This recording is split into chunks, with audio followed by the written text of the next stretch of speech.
துரத்தினார்கள். அல்லேலூயா.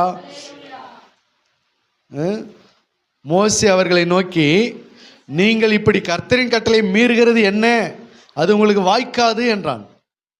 கர்த்தர் உங்க கூட இல்லை அப்படின்னு சொல்றான். மோசே சொன்னதையும் கேட்கல, கர்த்தருடைய வார்த்தையும் கேட்கல. ஆனால் என்ன பண்றாங்க?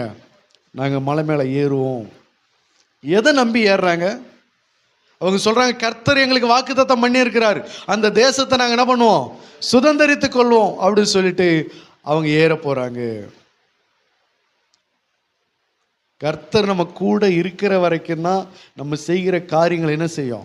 வாய்க்கும். கர்த்தர் நம்ம கூட இல்லைன்னு சொன்னா நம்ம செய்கிற காரியங்கள் வாய்க்காது, அது நமக்கு நஷ்டத்துல முடியும். அல்லேலூயா.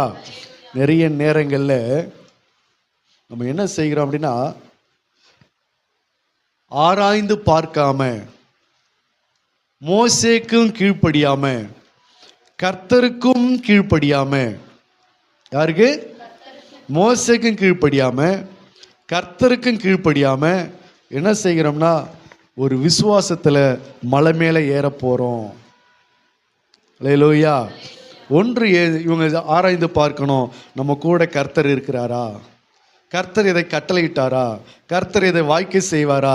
அதையெல்லாம் கவனிக்காம இவங்க என்ன செய்யறாங்கன்னா, கர்த்தர் மேல் இருக்கிற விசுவாசத்துல, கர்த்தர் எப்படி நமக்கு உதவி செய்வார்ன்ற எண்ணத்துல, அந்த நம்பிக்கையில இவங்க என்ன செய்ய போறாங்கன்னா, மலை மேல ஏற